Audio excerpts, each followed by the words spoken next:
আলহামদুলিল্লাহ, ওটি টিমে থাকার সুযোগ হয়েছিল। আর পুরোপুরি আপডেটটা হচ্ছে গলিটা রাইট সাইডের টেম্পোরাল রিজিয়ন দিয়ে ঢুকে এটা ব্রেন স্টেমের পাশ দিয়ে ওখানে বেস অফ দ্য স্কালে একটু ইনজুরি আছে। তারপর এটা রাইট সাইড লেফট সাইড দিয়ে বের হয়ে গেছে। আমরা যখন অপারেশন করি তখন প্রথমে স্কিন স্কিন খোলার পরেই আমরা যেটা পাইছি স্কাল্পের নিচেই লেফট সাইডের টেম্পোরাল লোবের ব্রেন ম্যাটেরিয়াল বের হয়ে আসছে। এরপরে আমরা যখন ডুরাটা ওপেন করি, ডুরা ওপেন করার পরে আমরা এপিডুরাল এবং সাব অ্যাকনেট আমরা হ্যামারেজ পাইছি।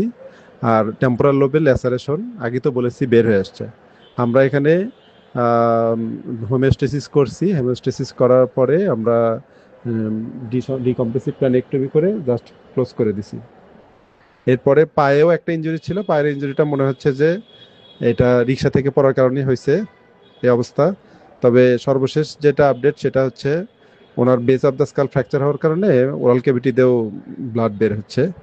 তো ভাইটাস এতক্ষণ স্টেবল ছিল, আবার নড়াচড়ার কারণে একটু ব্লাড বের হচ্ছে। তা আশা করা যায় পজিটিভই আশা করতেছি আর কি। আপনার সবাই দোয়া করবেন।